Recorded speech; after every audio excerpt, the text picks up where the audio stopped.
Welcome to Global Money Talk, brought to you by Sempro TV. Greetings to all of our viewers from across the United States, Korea, and around the world. We're coming to you live from the floor of the New York Stock Exchange in New York City, the financial capital of America. I'm Remy Blaire, and today I'm joined by Tai Wong, independent proprietary trader. Good morning and happy Monday to you, Tai. Happy Monday. Hope you had a good weekend. I did, thank you. How's your weekend? It was very, very nice. I mean, lovely weather. I hear we're going to get rain sometime this week, but and maybe even a storm for Thanksgiving, which would be kind of terrible after all the great weather we've had. But I mean, it's a lovely late fall day. Late fall days, can't complain at all.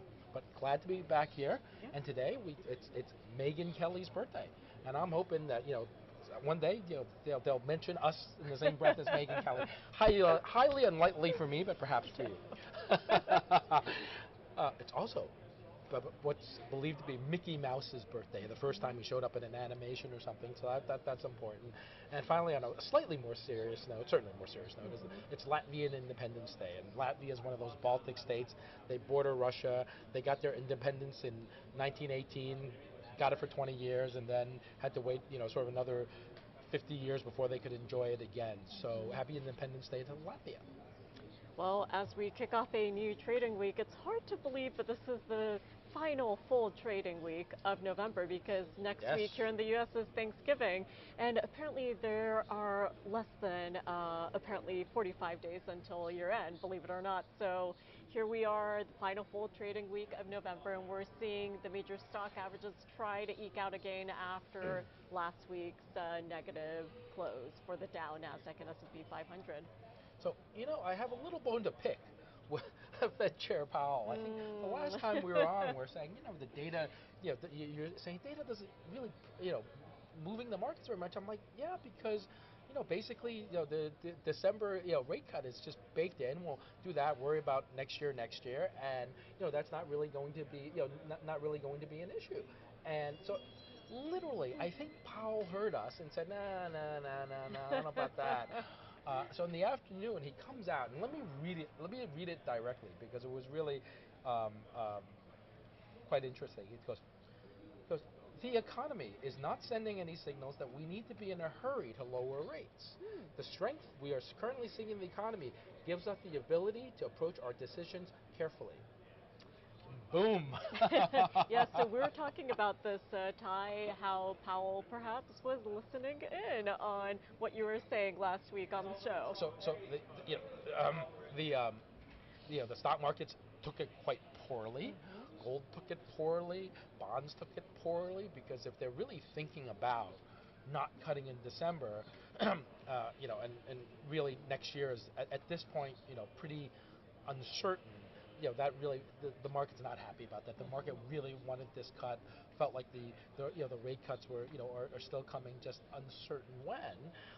And this, to tell you I was just checking the Fed funds odds for the rate cut before, on Friday when we were chatting.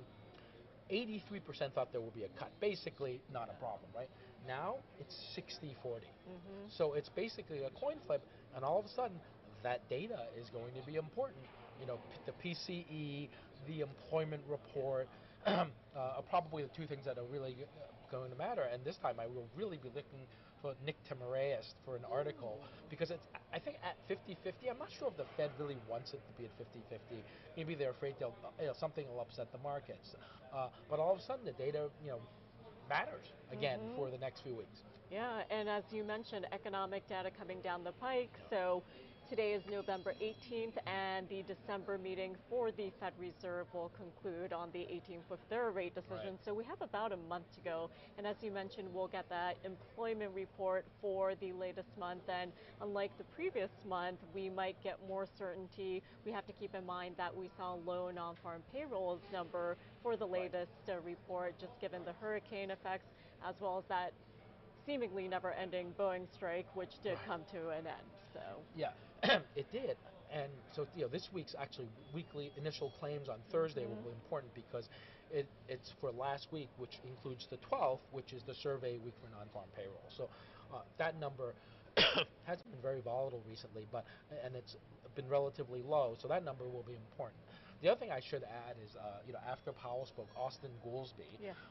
came out. He's the Federal Reserve president for the Chicago Reserve Bank, and he came out and he's really probably the most dovish and outspoken of the doves on the that's part of the FOMC, and he said, well, we'll have to be careful, but I expect rates next year to be much lower than where they are now. So Goolsbee has been known to be a dove, so the market, will probably take that with a grain of salt. It's not quite as if he said something hawkish or if Powell was speaking. And what is really interesting is he's probably the perfect replacement for Jay Powell if Trump really wants lower interest rates. Because Trump's a developer, he thinks lower interest rates are great and will help the stock market go up because that's how he measures himself. He loves low interest rates because he's a developer, and he loves a higher stock market because that's how I'm rated as a president. I'm not sure that's the only thing you want to be rated as, but be that as it may. He probably is the perfect guy, but he was sort of significantly attached to the Obama administration, so that's not happening. Interestingly, I think Trump is going to end up choosing somebody who might not be that friendly on interest rates, but sort of more friendly politically. Sort of a little ironic. Yeah, and speaking of politics, all eyes are on what will happen in the upcoming year as Trump takes office. But he was in town, wasn't he, over the weekend? And there were several fights that people were paying attention to here in the U.S. So he was, and this in some ways makes him. Somebody said he's one of one. There is only one Trump. In some ways, like there was only one Obama who could do what Obama did. Maybe Trump could do it on the other side of the aisle. So there was a big fight, UFC 309, the Ultimate Fighting Championship. So for the back half of it, Donald Trump shows up. I mean, the man is the president-elect. I mean, he's been making a lot of appointments, really busy. He shows up with an entourage, both his sons. Bobby Kennedy Jr., Yes. Speaker of the House Mike Johnson, who's like a foot shorter than everybody else, just because he was next to so many tall guys. Elon Musk was there. DNI Tulsi Gabbard was there. It was remarkable, and I didn't hear. I was watching it on TV, but according to broadcaster Joe Rogan, they said the noise in Madison Square Garden was absolutely deafening. And it makes sense. Sort of the people would probably go to UFC or probably by and large Trump supporters. It's not like a cross section of New York City, but he sits there for 3 hours, and a couple of the last two fights, the fighters will come out and talk to him. The winner of the heavyweight championship, considered one of the best fighters ever in the UFC, comes out, shakes his hand, gives Trump his belt. Trump gave it back, but gives Trump his belt. And it's really interesting how, as polarizing as he is to the people that believe in him, you just can't see a politician of that stature go and sit for 3 hours or whatever, or 2 or 3 hours at a UFC fight. You're just not going to see it. You won't see it. You haven't seen it before. You won't see it again.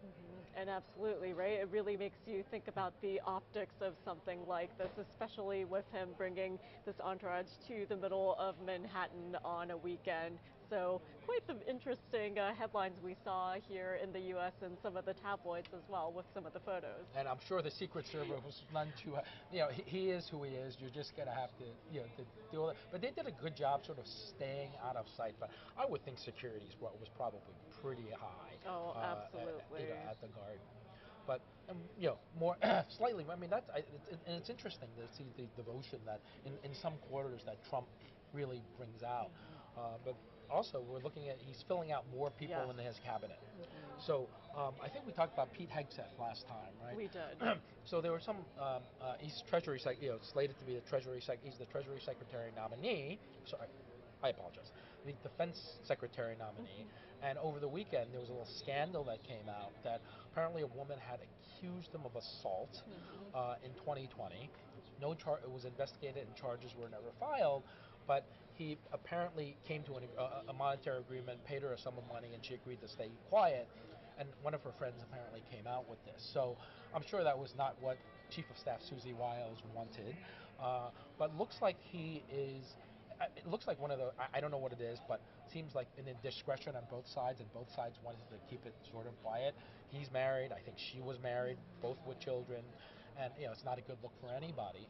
Um, and I think Hegseth is probably still pretty secure because Trump, of all people, and he's not Mike Pence, right? Trump's not, you can say a lot about things about him, but he's not a Boy Scout. He sort of would probably not be the guy who'll pull Hegseth's nomination, because he had sort of a dalliance.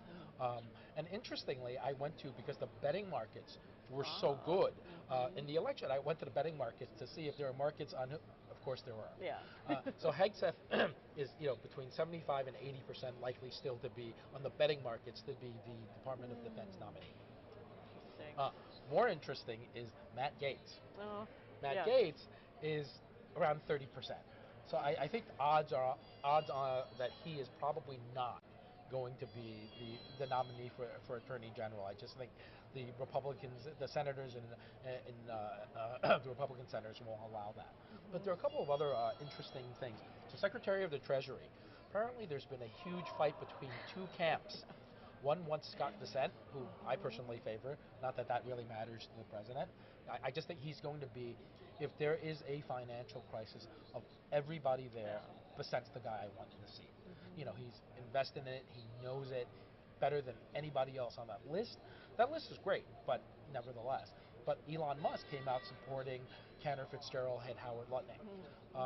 And apparently other people are being considered because Trump is a little annoyed that just two camps are fighting so aggressively over this, that he's interviewing other people, including private equity firm Apollo's Mark Rowan, and Bill Hagerty of Tennessee is back in the mix, and so is Kevin Warsh, who was in the mix for Fed chair last time before he did Powell. So I don't think he has a bad choice in any of those. I think Dissent is still probably the best.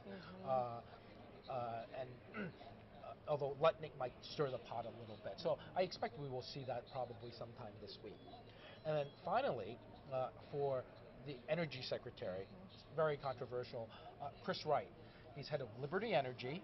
He's a big fracker. Apparently he's the guy who famously drank fracking fluid live on TV to say this is actually pretty safe. I looked him up over the weekend. He's a climate skeptic for sure, an MIT-trained chemical and electrical engineer. And I'm not one of those who believes that where you went to school determines how good you are, but I would make an exception for that on with MIT and Caltech, because I think more than almost any other school, those schools are probably the A team. So he's going to be, I think he's going to really pump for natural gas, for being able to export liquefied natural gas. I think he'll be actually very friendly towards things like nuclear, which is great. I think he doesn't care very much for wind or solar. He says they're 3% of our energy needs. They're just not reliable. Pretty controversial, but I think at this stage also likely to get through. Yeah, we all know that when we're looking at headlines in terms of breaking news, a lot of these names keep on popping up, especially given some of the controversial picks. And I think only time will tell what will eventually end up happening. But for the meantime, I suppose we'll be popping our popcorn while we watch to see what unfolds. And I think right now would be a good time to do a quick market check, since we are seeing the major equity averages turn positive, with the NASDAQ up by nearly 1% on the session. So right now we are seeing the Dow up over 50 points on the session, and Apple as well as Verizon Communications leading the way higher this morning.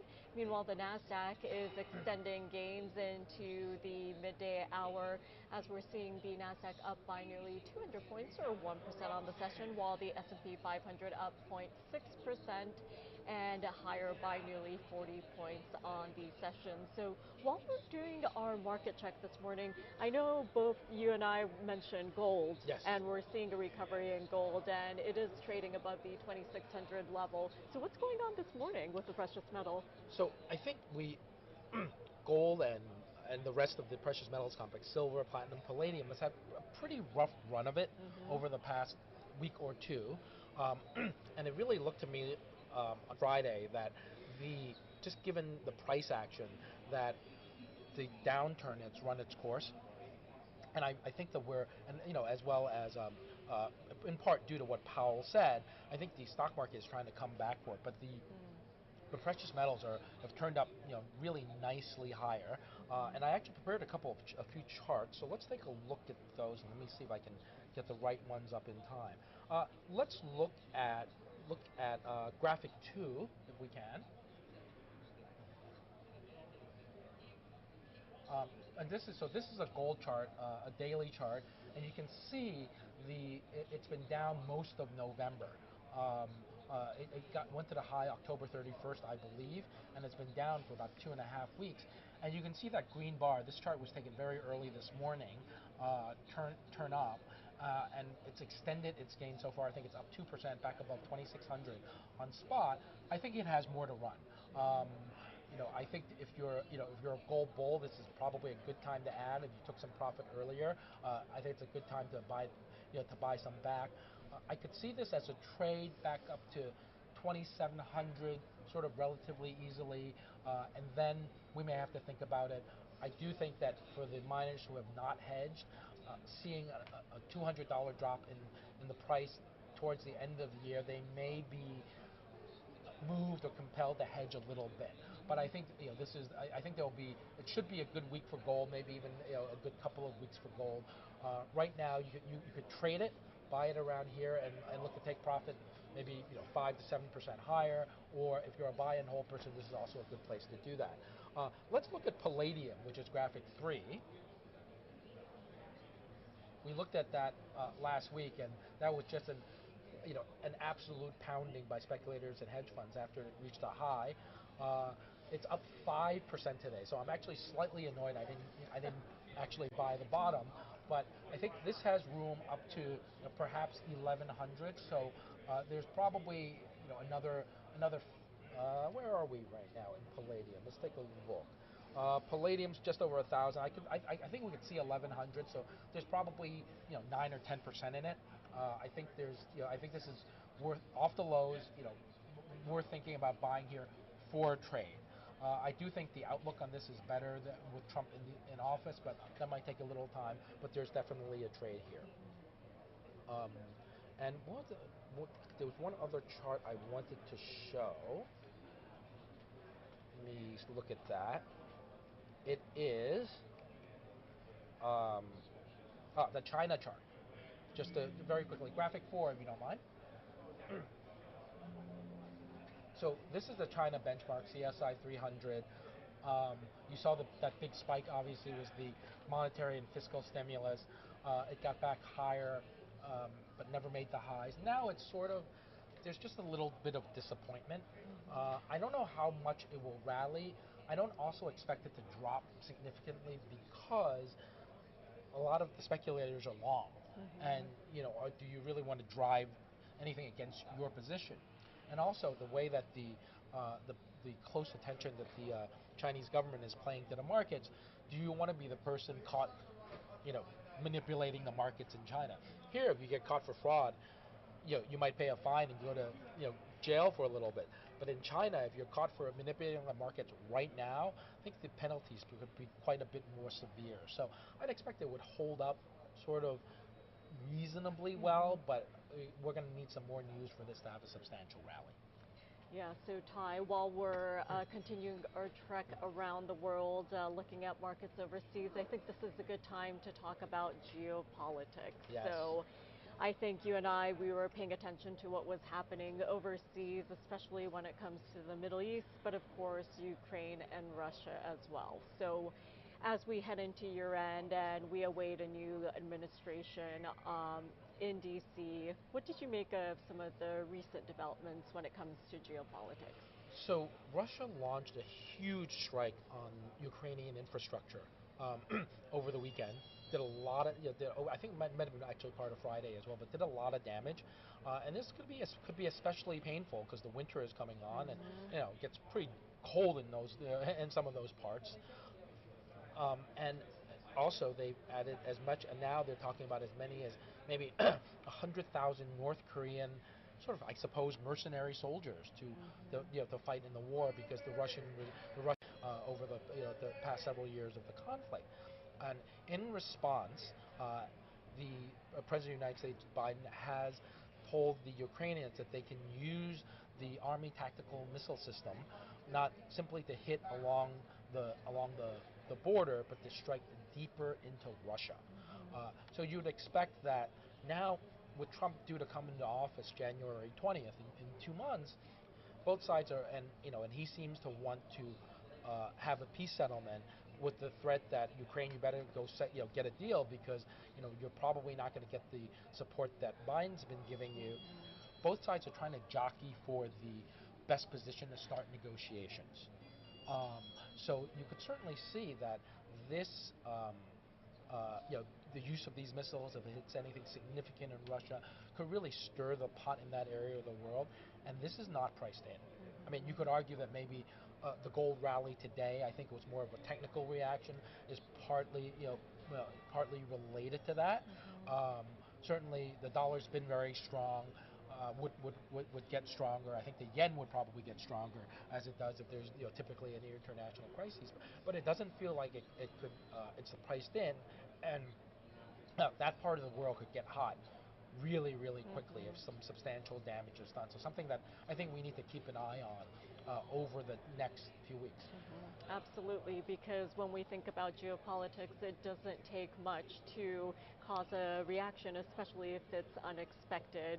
And continuing our trek around the globe, so Biden was down in South America visiting the Amazon, so with COP29, and a lot of focus on what's happening in terms of the climate. And we've seen so many extreme weather conditions around the globe. Even here in New York City, focus has been on the weather, especially since we are in a drought here. So we know we only have one planet, one home to call our own. But in terms of the climate here, what are you focused on, Tai? So, and I should actually bring us back to Chris Wright of Liberty Energy. They published a 180-page report with a lot of data and a lot of charts. I actually looked through part of that report. I'm a geek. I just wanted to see what he had to say. And not being an expert in climate, he had a lot of data that said actually, lives lost to bad weather, has dropped continuously over time and continues to drop. But if it bleeds, according to I think his view is if it bleeds, it leads. You get all the coverage of the really bad storms, but overall, his data purports to show that it's those storms haven't gotten more frequent and fewer lives have been lost. But again, he is a climate skeptic. He has a lot of data in there in terms of saying that the sea level's been rising 0.2 of it. 20% of an inch or 0.2 of an inch every year for the past however many years, will continue to do so. This is not a new trend. And he also says temperatures are rising, but they're rising steadily. It may not be due to exactly what we're doing, and if it is, the damage is not as bad as it purports to be.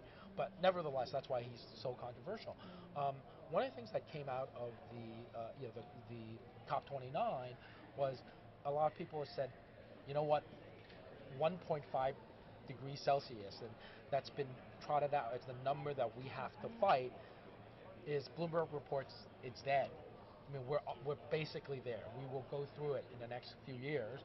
Why are we still talking about it? And the view was, we spent so much time for the opposites of the climate, people really concerned about it said, listen, we have spent so much time getting this in the market, in the heads of the people, 1.5 degrees Celsius. If we backtrack off that now, then we're just going to lose all credibility. So essentially, it looks like they will try to stick with that target, even though it's basically an indefensible position. Generally speaking, I don't like indefensible positions because, well, they're hard to defend, and they said, what's 1.8, and we haven't seen any disasters yet. What happened to your 1.5? So that's the risk, and it's Biden's last sort of climate, COP29 will be his last. Yeah. Well, we will keep our eyes on that, and I'm sure we'll be talking about this. So before we wrap it up for today, speaking of homes and housing, we get housing figures out this week. We'll be paying attention to that in addition to some consumer data as well as flash PMI readings. But of course, we're all awaiting earnings, and Yes. especially earnings from NVIDIA. We get big box retailers as well, but NVIDIA being the focus. Are you going to any NVIDIA watch parties? I don't know about I don't know watch party, but I will probably be watching it on Bloomberg TV because it's the easiest actually to see. It's a little harder to get CNBC on, and we're not covering it live. So That is true. perhaps someday we will. But well, before we get there, certainly I think the housing data is just going to be blah for the rest of the year. Mortgage rates will probably stay static at pretty 6.8%. I don't think a lot of people are buying houses there. It's going to be quiet, I think, until sometime, probably in the in the early spring of next year is my guess, when rates seem likely to at least come down a little bit more. Or be less elevated. But NVIDIA, I mean, you could argue that the NVIDIA about a year ago, when they really had those blowout earnings, woke everybody to, oh my God, AI, and billions and tens and scores of billions of dollars are being poured into AI. Whether it's going to be effective or it's going to be worth the investment remains to be seen. But NVIDIA is really the barometer, and in some ways now the barometer of the market. Last time in August, they beat earnings 68 cents, and they had revenue of $30 billion in that quarter. So this time the market is looking for 74 cents in earnings and $33 billion in revenue, and it's still they had better beat, because they're trading at the top of near all-time highs. If they don't beat, or if they slip somewhere, and unless there's a really good reason for it, as in one of their factories had issues or whatever it is, and we haven't heard that. If they don't at least beat by a bit, I'd expect the NVIDIA stock to draw down a bit, and that could hurt the mood, that AI-driven sort of growth mode that the market is on. So it'll be probably the most important earnings number of the earnings season. I mean, they come out a little bit late, but there's a big barometer. Well, the good thing is, Tai, you and I, we will be covering this later on this week, since we'll be together on Thursday, and we'll be able to bring our viewers the latest earnings from NVIDIA. We also do get some big box retailers, TJX, as well as Walmart, and ahead of the holiday shopping season, we'll be paying attention to what they say in terms of their outlook. Right, absolutely. Looking forward to it. Yeah, and Tai, before we wrap it up, as you mentioned, Goolsbee, he'll be speaking again tomorrow, so we'll pay attention to what he has to say. But ahead of the December Fed Reserve meeting, we do have several Fed speakers that we will be paying attention to, and of course, the Wall Street Journal, anything out from Tim Moraes, I'm sure you and I will be talking about that as well. Yeah, I think as we go into sort of the first part of December, the second week of December, you'll get a better sense of where the market is leaning. Yeah. I think the Fed is they're allergic to uncertainty. They don't want a lot of uncertainty. So I think they will try to tweak it one way or the other. And it's interesting that Powell's he's been doing this for a long time. I remember his first press conference, and he said a couple of things that, and the market went. So he's learned really well. So this is clearly intentional. He wants to put some uncertainty in the market. And does that mean that December is really in play? It's honestly, it seems hard to believe, but for the moment, I think he doesn't want the market to get too comfortable. Yeah, and just looking at the calendar in terms of Fed speakers, we get Goolsbee tomorrow, we get on Wednesday Lisa Cooks, Michelle Bowman, as well as Susan Collins speaking again. So that is something to pay attention to. And later this week, we get Michael Barr speaking, as well as Michelle Bowman speaking again. So a lot of Fed speeches to look forward to. So Michelle Bowman, if we recall, was the dissenter in September against the 50 basis points move, and she seems to be the resident hawk on the and she's just a regional president. She's not a governor, so she's done after this year, and they'll rotate. I think Goolsbee might be a voter next year, but I'd have to check that. So it'll be interesting to see what stance she gets. I mean, if she comes out and and is pretty hawkish, and I don't know if we're ready for yet another cut, then you could say there's one dissent, and maybe I don't think Powell wants more than one dissent. So maybe he's getting a feeling from these folks, and that's why he's put it out there to balance the scales a little. It was a very interesting speech, a short speech, and he left a good one to to the second to last paragraph. Absolutely, Tai. Well, I look forward to having you join me on Thursday, and we'll be covering all that and more. So thank you so much. Thank you.